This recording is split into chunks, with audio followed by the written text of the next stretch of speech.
Здравейте! Днес ще бъдем актуални. Ще плетем лесни ръбчета, оформящи тези дискретни квадрати. Този сезон карето и квадратите са модерни. Схемата е от 4 бремки и 6 реда, като редовете 2 и 4 са еднакви, 3 и 5 също. Да започваме. Сваляме крайната бремка, една лицева за симетрия и започваме. Наметка, обоколо наметка, 3 лицеви. Наметка, обоколо наметка, 3 лицеви. Наметка, обоколо наметка, 3 лицеви. И така до края на реда. До тук оформихме хоризонталното ръбче на квадратчетата. След което плетем една лицева за симетрия, бримката с двете наметки изплитаме за задния ръб лицево, след което 3 лицеви. Една бримка с две наметки, лицево, 3 лицеви.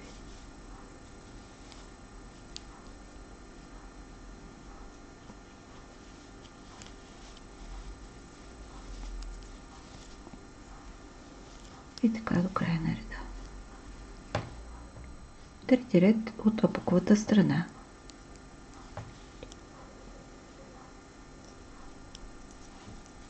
Наметка, обоколо наметка, 3 обокови. Наметка, обоколо наметка, 3 обокови. Наметка, обоколо наметка, 3 обокови. И така до края на реда. Редовете 2, 4 и 6 са еднакви, 3 и 5 също. В заключение, този дискретен чар на фона на лицева плетка ще стои идеално на женски и мъжки пуловери и блузи. Ще ви покажа мостри изплетени с тази плетка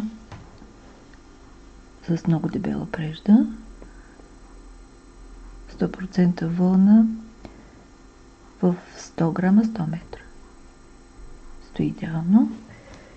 Също стои добре и на памучна прежда. Ето вижте го.